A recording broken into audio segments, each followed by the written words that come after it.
ଯେତେବେଳେ ଅନ୍ୟାୟ ବଢ଼େ ସେତେବେଳେ ଭୀମଙ୍କ ସିଂହନାଦ ଗୁଞ୍ଜି ଉଠେ। ଆଜି ଆମେ ସେହି ସାହିତ୍ୟ କବିତା ଭୀମଙ୍କ ସିଂହନାଦ ରଡ଼ିର କିଛି ମହତ୍ତ୍ୱପୂର୍ଣ୍ଣ MCQ ଆଲୋଚନା କରିବା। ଚାଲ ପିଲାମାନେ କ୍ଲାସଟିକୁ ଆରମ୍ଭ କରିବା। କ୍ୱେଶ୍ଚିନ୍ ନମ୍ବର 1, ନିମ୍ନଲିଖିତ କିଏ ଆଦି କବି ରୂପେ ଓଡ଼ିଶାରେ ପରିଚିତ? ଏ ମଧୁସୂଦନ ଦାସ, ବି ସାରଳା ଦାସ, ସି ଲକ୍ଷ୍ମୀକାନ୍ତ ମହାପାତ୍ର, ଡି ରାଧାନାଥ ରାୟ। କହିଲ ପିଲାମାନେ ଓଡ଼ିଶାରେ କିଏ ଆଦି କବି ରୂପେ ପରିଚିତ? ଅପସନ୍ ବି ସାରଳା ଦାସ ଓଡ଼ିଶାରେ ଆଦି କବି ରୂପେ ପରିଚିତ। ଅପସନ୍ ବି ଆମର କରେକ୍ଟ ଆନ୍ସର।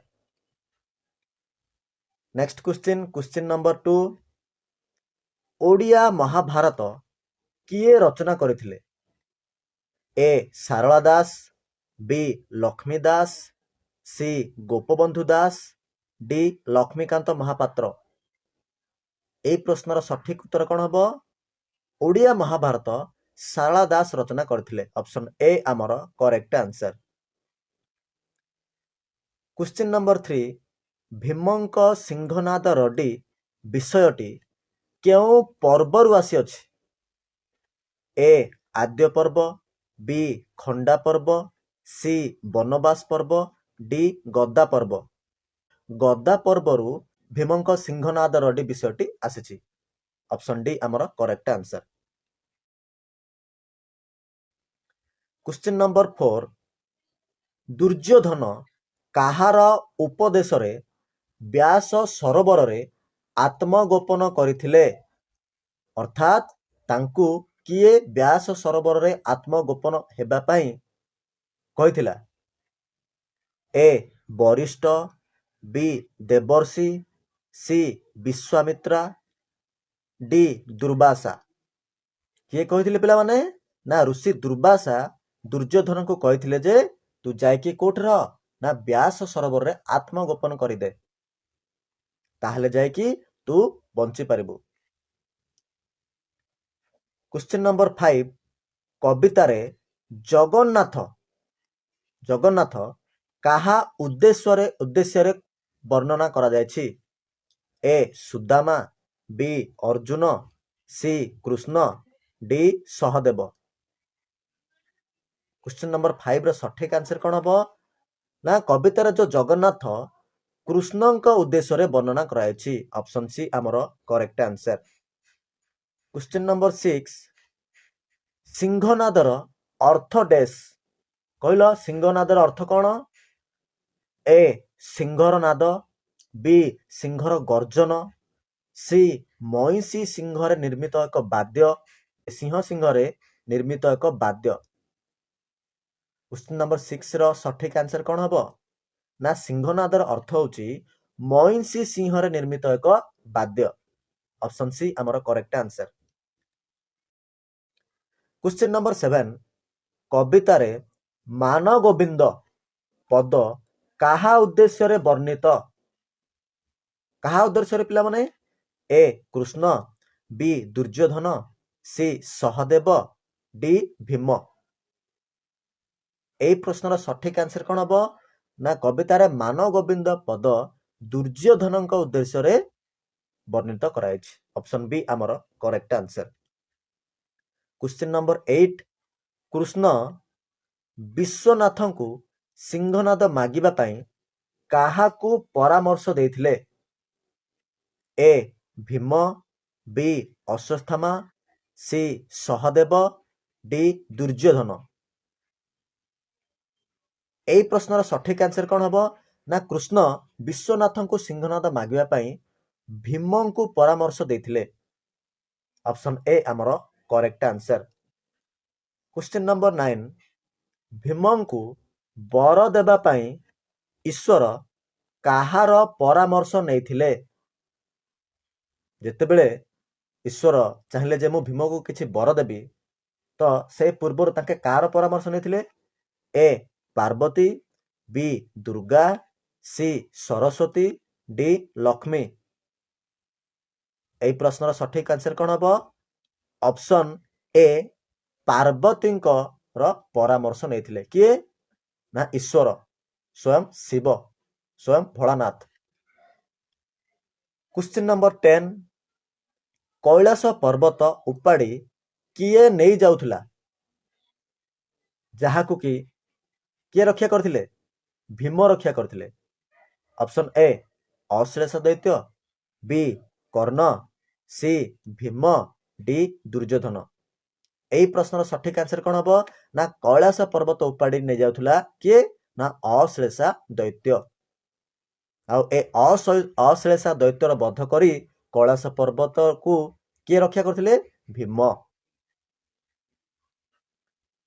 क्वेश्चन नंबर 11 विपद समय शिवंक कैलाश पर्वत को किए उद्धार करथिले एबे कहली पिला माने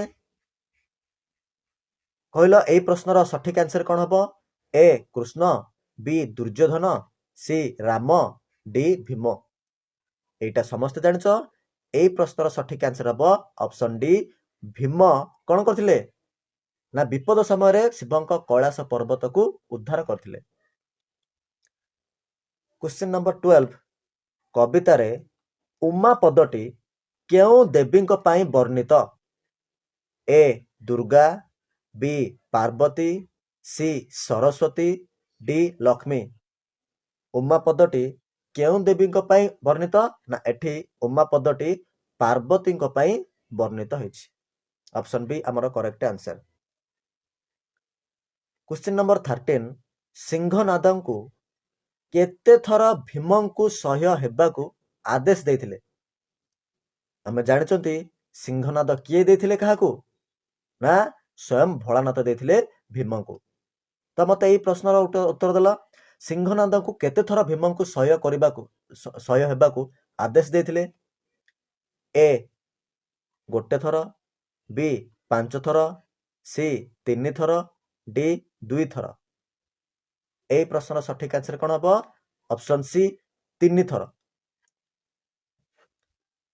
क्वेश्चन नंबर 14 प्रथम सिंहनाद रडी रे कौन कंपित होइथिला ए वायु बी आकाश सी जल डी महीमंडल प्रथम सिंहनाद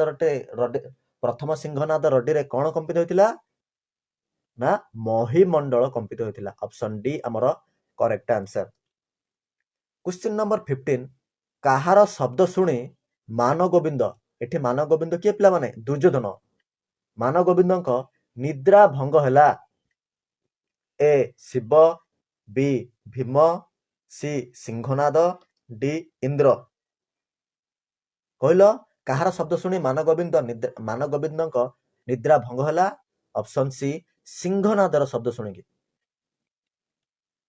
क्वेश्चन नंबर 16 भीमंकर द्वितीय सिंहनाद रडी रे केते योजन पर्यंत आकाश कंपी उठिला इंपोर्टेंट प्रश्न पिला माने भीमंक द्वितीय सिंहनाद रडी रे केते योजन पर्यंत आकाश कंपी उठिला ए 7 लाख बी 10 लाख सी 5 लाख डी 6 लाख एई प्रश्नर सठिक आंसर कौन हम ऑप्शन डी 6 लाख योजन पर्यंत आकाश कंपी उठिथिला केतेबेले जेतेबेले भीम द्वितीय सिंहनाद रडी कले। क्वेश्चन नंबर 17 राजा धृतराष्ट्र किए ए अर्जुन बी कृष्ण सी मान गोविंद डी युधिष्ठिर एठी राजा धृतराष्ट्र होचंती मान गोविंद अर्थात दुर्योधन ऑप्शन सी हमर करेक्ट आंसर। क्वेश्चन नंबर 18 भीमर केते रडी सहिबाकू दुर्योधन लक्ष्मी आगरे प्रतिज्ञा करथिले ए 7 रडी बी 1 रडी सी 6 रडी डी 5 रडी केते रडी सहिबाकू दुर्योधन को लक्ष्मी कहथिले ऑप्शन ए 7 रडी 7 रडी जदि सहिदेला दुर्योधन कौन होइथांदा से अजरांबर हो जाइथांदा।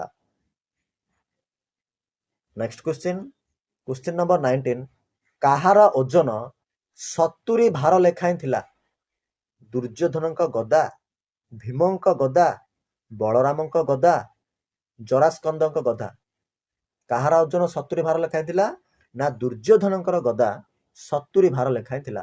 ଅପସନ୍ ଏ ଆମର କରେକ୍ଟ ଆନ୍ସର। ଲାଷ୍ଟ କ୍ୱେଶ୍ଚିନ୍, ବ୍ୟାସ ସରୋବରକୁ କେଉଁ ତୀର୍ଥ ବୋଲି କୁହାଯାଏ? ଭେରି ଇମ୍ପୋର୍ଟାଣ୍ଟ କ୍ୱେଶ୍ଚିନ୍ ପିଲାମାନେ, ବହୁତ ଇମ୍ପୋର୍ଟାଣ୍ଟ ପ୍ରଶ୍ନ। ବ୍ୟାସ ସରୋବରକୁ କେଉଁ ତୀର୍ଥ ବୋଲି କୁହାଯାଏ? ଏ ସମର ତୀର୍ଥ, ବି ପୁଷ୍କର ତୀର୍ଥ, ସି ଓଡପା ତୀର୍ଥ, ଡି ପ୍ରଭାସ ତୀର୍ଥ। এই ପ୍ରଶ୍ନର ସଠିକ ଆନ୍ସର କ'ଣ ହବ ନା ବ୍ୟାସ ସରୋବରକୁ ଓଡପା ମହାତୀର୍ଥ ବୋଲି କୁହାଯାଏ। ଅପସନ୍ ସି ଆମର କରେକ୍ଟ ଆନ୍ସର।